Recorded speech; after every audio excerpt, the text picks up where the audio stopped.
Today's webinar is going to be focused on phishing, which is really the most pressing cybersecurity issue for every organization around the world. We're going to be spending some time today talking about the current state of the state as it relates to phishing. We'll give you some insights into who's being targeted. We'll talk about how the attackers are bypassing protections that you might have in place. And we'll talk about what you might do to improve your organization's defensive posture, and more importantly, what to do if you've successfully been phished. For introductions, my name is Michael Covington. I'm the Vice President of Portfolio Strategy here at Jamf, and I oversee our security research and product direction. To start, why don't we go ahead and kick things off with a sobering statistic. 91% of cyber attacks begin with a phish. It's really no surprise why attackers are targeting users instead of devices. People are a lot easier to crack than the modern operating systems we see on devices or the well-fortified networks that surround company data centers and applications. Once upon a time, social engineering was really a problem that we really only saw in corporate email. But fast forward to today, and it's become probably the most damaging cybersecurity threat facing organizations, and this is across all platforms. It's not on one particular operating system, and it's not in one particular application. It's no surprise that this attack method is being selected by many hackers to use in some aspect of their attacks. Again, as you saw on that first slide, phishing is often just the entry point. When we look at the current threat landscape in the enterprise, there are a few key points that are worth highlighting. First, phishing continues to be the target for really the weakest links of the organization's defenses, and that's the user. Phishing is an equal opportunity threat vector. Really, no one is off limits. Not the CEO, not the VP of IT, not the head of finance. In fact, it's oftentimes the users who have access to the most sensitive information that we see as targets in some spear phishing campaigns that go really after them as individuals. The second point that we want to highlight here is that phishing attacks are evolving. We've all seen the old Nigerian prince scam, and phishing attacks, as hopefully you'll see today, they've reached a point of rivaling the best official communication. They're well designed, they're often delivered using enterprise-grade security, and they're compelling. It's really no reason why so many users are falling victim. And finally, and it's really because of those earlier points I just touched on, legacy defenses are not effective against the most modern phishing attempts. Email filters are great at protecting email, but the attacks are no longer isolated to company email. Training is a good place to start with employees, but it's not the only tool to bring to this fight. Most users are not choosing to click to start a phishing attack. These users are victims, just like your organization is a victim when these users are successfully hacked. And we need to identify a collective suite of modern solutions and defenses that are going to be able to be effective against this latest round of phishing attacks. As we look to understand why phishing has seen a resurgence of sorts in recent years, we really can't ignore the impact that mobile as a technology has had on the industry. It's really no surprise, I think, that users are increasingly remote and using mobile devices. Now, mobile devices take on a lot of different form factors. The important thing here is that remote work has quadrupled, if not gone beyond that, over the last decade. And what that means is that the protections that are in place at the perimeter, they're just no longer adequate. And in addition to this, we see that about 70% of workers don't sit behind a desk anymore. This means they're getting their work done in other places, and in many cases using other devices than they have historically done. As a result, we see a lot of new apps and new devices that are being utilized for work, and as a result, these are also being used to introduce new attack vectors that attackers are really taking advantage of. Another interesting statistic that came out of a survey I saw just within the last year, 97% of security leaders consider remote workers to be more exposed to risk. In the same survey, we saw most organizations acknowledging that they've neglected mobile when it comes to fortifying the devices and the form factors that users are interfacing with outside of the protected perimeter. And I think that this is really something that we have to pay close attention to as we start to think about the types of defenses we bring to bear to wage war in this battle here. Now, before we go too deep on the latest trends as they relate to phishing, I wanted to take a moment and just look at some real-world examples of phishing attacks. This first example is one that is really a classic email-based phishing attempt. You see two examples of an email that's purportedly from Netflix. If you look closely, at least to my eye, they look nearly identical. And I'll just go ahead and build this out and give you the answer.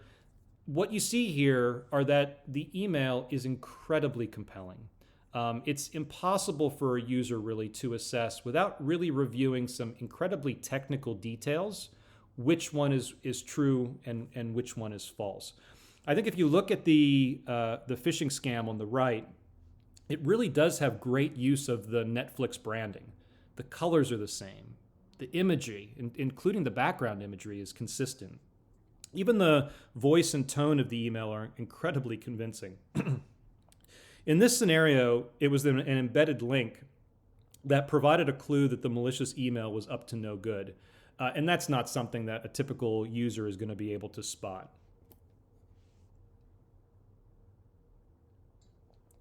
This second example here shows us what I'll refer to as the second stage of an attack. This is essentially after the user has received the initial communications from the attacker and they click on a link.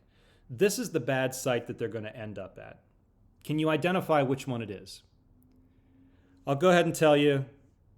Again, we see the legitimate site here on the right. And for me, there's really two clues that stand out in this one. The first, we see the image on the left, the malicious site. The case in question here, it's not using encryption. We see the lack of the lock icon up there in the URL bar. And this is just not something that's consistent with a banking website that's asking for a username and password. You'll also notice there the somewhat suspicious URL. In addition to not having the lock icon, they are using a URL that is inconsistent with the bank's selected URL. That's pretty typical that the user should be familiar with. Now, our third example here is where things, I think, start to get interesting and start to take us into a more modern approach to phishing. First, we saw the classic email with Netflix. Then we saw a web form there with Wells Fargo. Now we're looking at SMS. And this is where we've really seen an incredible increase in phishing attacks being delivered. It's in the iMessage or the text message inbox on the user's mobile device, and in many cases, shared between devices.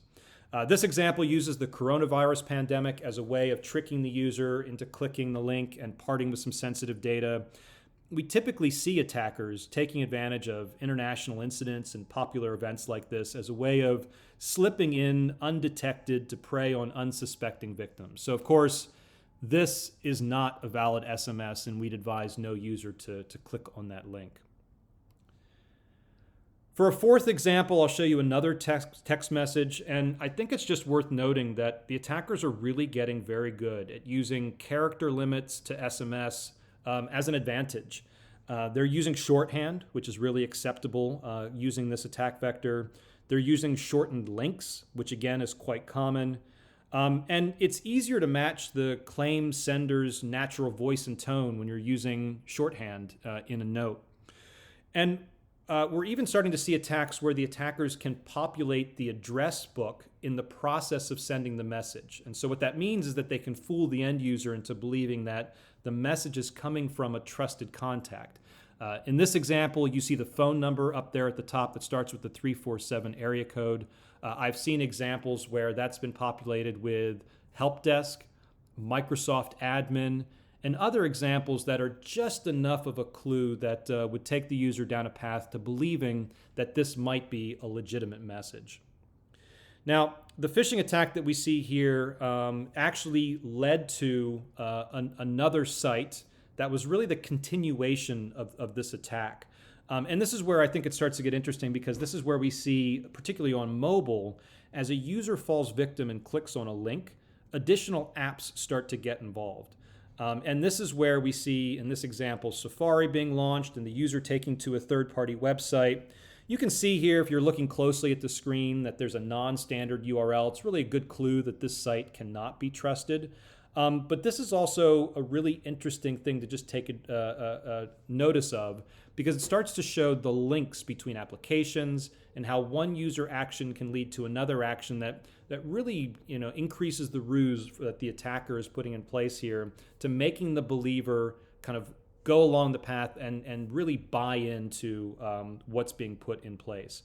This is also a really good example of where I think we need more modern security solutions that are capable of working not in application silos. We've historically seen a lot of anti-phishing technology in email applications, but across applications, and working at the device level as a whole, so that we can protect employees on any device they choose to work. And that should include BYOD.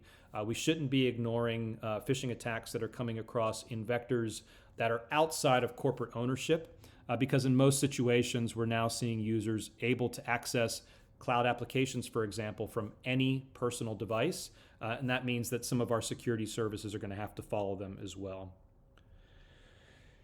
And just to provide one final example here today that I really hope drives home this point, attackers are chasing corporate data.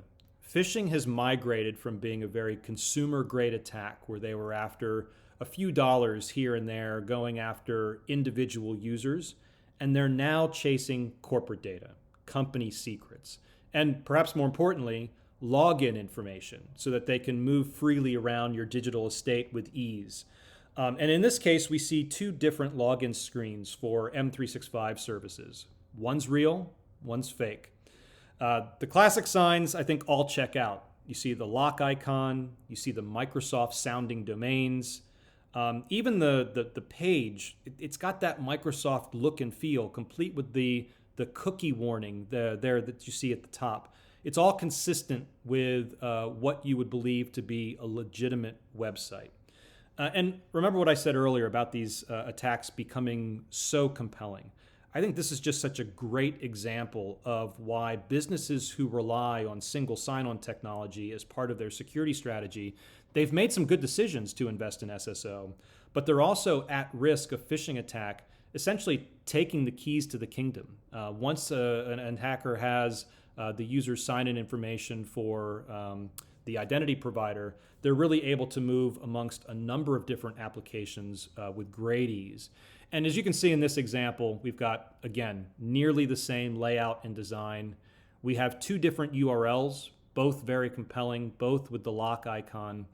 And we have a little bit of variation at the bottom, where we see the forgot username being different from the official page, but really not enough of a clue for a user to make an informed decision. So really quite alarming as you think about this being put in front of a user, and the possibility of this login information creeping outside of your control. And I think what this shows us clearly is that user behavior is opening the door to risk within our organizations. And to put phishing into perspective, our data is showing that remote workers are 26 times more likely to fall victim to a phishing attack than they are to encounter malware. 26 times. That's a huge number. And as I said earlier, not all users intend to click on phishing links. They're clicking on these links because they are so compelling. We also have data, a little unrelated, but I think it's interesting to introduce into the conversation here, that shows a 600% increase in visits to sites hosting adult content since businesses started more permanent work from home policies with the pandemic. What that shows us is that users have their collective guard down. They're ignoring acceptable use policies. They're introducing more risk into the organization than is necessary. And in my opinion, all of this is showing us that the users are distracted. And when they're distracted, they're most vulnerable to being phished. Phishing is without question the number one threat to businesses operating in the modern workplace. New devices, more devices, mobile devices, BYOD, There's been a lot of change, and with all of that change are new threat vectors that the attackers are using to push these phishing attacks through. And the attackers are really taking advantage of that. They're crafting attacks to be more enterprise focused. I think this is really something that those of you on the line here today need to take notice of, because these attackers are going after user credentials that are specifically corporate credentials. We see a rise in specific SaaS applications and IDP-oriented credentials that these attackers are going after. And once they get that username and password, all bets are off to being able to protect that account. We're seeing usernames and passwords targeted that are used to sign into devices, as well as into cloud applications and into other enterprise SaaS tools. So quite an interesting shift from what we used to see a few years ago. We're also seeing some new techniques, such as puny code, that are really so effective at tricking users into clicking on a bad link. The video that you're seeing play here is a real puny code attack that targeted Singapore Airlines. The seemingly random string of ASCII characters that you see typed in there at first, what that turns into from the browser is actually Unicode that looks nearly identical to the official Singapore Air website. And the reason for that is that the attackers are taking advantage of how the browser presents Unicode when all the users typing in is ASCII. And there have been a number of attacks over the years that have taken advantage of the accented characters, the very unique characters that look like ASCII characters, to fool the user's eye and make them believe that they're at the authentic website. What's interesting is when you combine puny code with the lock icon, essentially you serve the website using an encrypted domain. The user believes that there's more and more of these visual clues stacking up that indicate to them that the site is secure, and that's why so often they're falling victim. You can see the statistics on the screen here show us that 7% of phishing attacks now contain puny code. Now, hybrid work introduces a lot of challenges that go well beyond phishing. And we don't have time today to go into each of these areas, but it's worth noting that phishing is not the only threat vector that organizations need to worry about in the modern workplace. Users and their behaviors are problems we experience above most technology stacks, and that's why users are targeted, because they don't have the technologies there to protect them. But we also have the devices and things that users interface with directly. Those devices have vulnerabilities, and those vulnerabilities are being exploited regularly by attackers. In many cases, it's the phishing events that launch the next phase of the attack against these devices themselves. And that is why it is so important that anti-phishing technologies migrate from the silos where they largely are today, like within email, and they move to the device which is operating outside of that corporate perimeter, and we can launch more effective protections of the users right there from the device and prevent further compromise of things and data that the user is interfacing with. The third area here, application-based threats, have also increased, and this is particularly as we've seen the broader adoption of mobile. As users have been empowered with corporate-owned but personally enabled devices, they're allowed to download their own applications and configure the device according to their own needs. Apps are a great entry point for attacks, and we've even seen, believe it or not, phishing attacks embedded in applications that have been downloaded from official app stores. It's really alarming to see how the effective phishing attacks are being delivered. It's not just in email and SMS. It's not just in websites. Phishing attacks have even made their way into the apps that users are downloading. Last but not least, when we talk about hybrid work, it's really important that we remember that the networks users are connecting to and through, many of them are no longer owned and operated by IT. And so we're seeing users work more freely on the go, and they need to know when the networks that they're utilizing are safe and that they're not being spied on or monitored.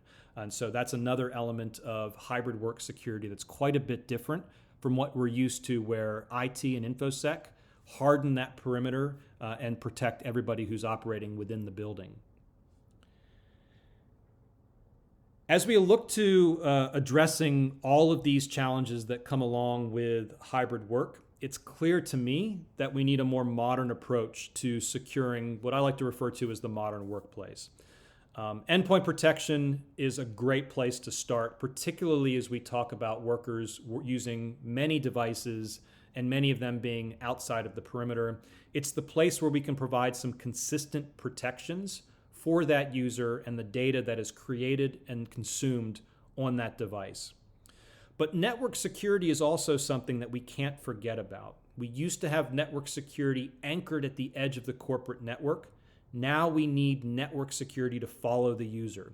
And we do not want to have to backhaul traffic back to the organization's campus or data center, because that introduces latency and it disrupts work. We need endpoint protection and network security that's more tightly coupled so that we can effectively and efficiently protect these workers that are out on the go. And finally, identity and access management, which I'll talk about in just a moment, which is interesting as we start to talk about application protection. At Jamf, we have a number of technologies in each of these areas, from device management to app lifecycle and patch management. These are all foundations upon which we add layered security services, from visibility and compliance tools on Mac OS to leading mobile threat defense on Android, iOS, and iPadOS. I do not have time to go into each one of these areas in detail today, but I think it's really important to just note that every organization is different. Your use cases and your needs are going to vary. And so where one organization may reach a state of having a good security hygiene on their devices with MDM alone, another organization may need more sophisticated endpoint protection. Others may choose to add a more robust mobile threat defense package. You can pick and choose the elements that are going to be most important to your business and to your use case, but I think it's important to outline what you get from each of these individual solutions so that you can stack the appropriate services together. And I think that also is where network security comes into play, because as we couple network security a little bit closer to endpoint protection, you're going to want to make sure that you have the most appropriate technologies in place, including capabilities like zero-day phishing protection, like we bundle with our threat defense products. You also want to make sure that you can protect your BYOD users in a way that is appropriate and meets both their expectations as users who own the device, as well as yours as a business in terms of reporting and accountability for how to manage what happens when threats are detected. Last but not least, back to our identity and access management area, Zero Trust Network Access, or modern VPN replacement technology, is something that we provide as a way of connecting users with a fast, easy-to-use, mobile-friendly solution that works on any device. The reason I mention this is because it's the applications that you're ultimately trying to protect from phishing attacks. You want to make sure that the credentials can't be replayed, that the information within those applications can't be stolen. With Zero Trust Network Access, not only are you securing the tunnels that go between the devices and the applications themselves, but you're also adding an additional layer of continuous conditional access so that should threats be detected over time after the user's been connected, you can adjust your security posture as needed. Either re-authenticate the user or disconnect them entirely from the service if something should happen that changes the posture of the user or the device in that access scenario. Before we end today, I think it's important to talk about not just the defenses that can help prevent a phishing attack, but also the recommendations on what to do if you do fall victim to a phishing attack. And I think this is relevant not just to those on the line today, but all of those that are within your organization and at risk of being phished. I really do think that the first thing anyone should do after being phished is to just stop and assess the damage. Usually if you play back the attack, you're going to be able to very quickly put the pieces together of what happened and how you got into that scenario so that you were successfully hacked. You need to take note of the PII that was handed over as part of the attack so that as you move into phase 2, you know what you can be empowered to go and correct. The second step here is to fix what's within your control. And that is going to mean doing things like changing passwords, canceling impacted bank cards, calling credit bureaus. Obviously, a lot of this is consumer oriented, and that's because in many cases, as individuals, we can't fix everything ourselves. And I think that's where the final step is most important, sharing the experience. First, we need to share the experience and make IT and information security professionals within our organizations aware that a phish has occurred and that information was lost. They're going to be the ones who can help make sure that we contain any loss and damage and minimize the impact on the business. But I think more importantly for the users, it's important that we send a message that they not be ashamed. They need to alert others to the campaign that tricked them so that we can stop that campaign from being successful and spreading. They need to share the incident so that others are aware of it and can be on the lookout for very similar things coming their way.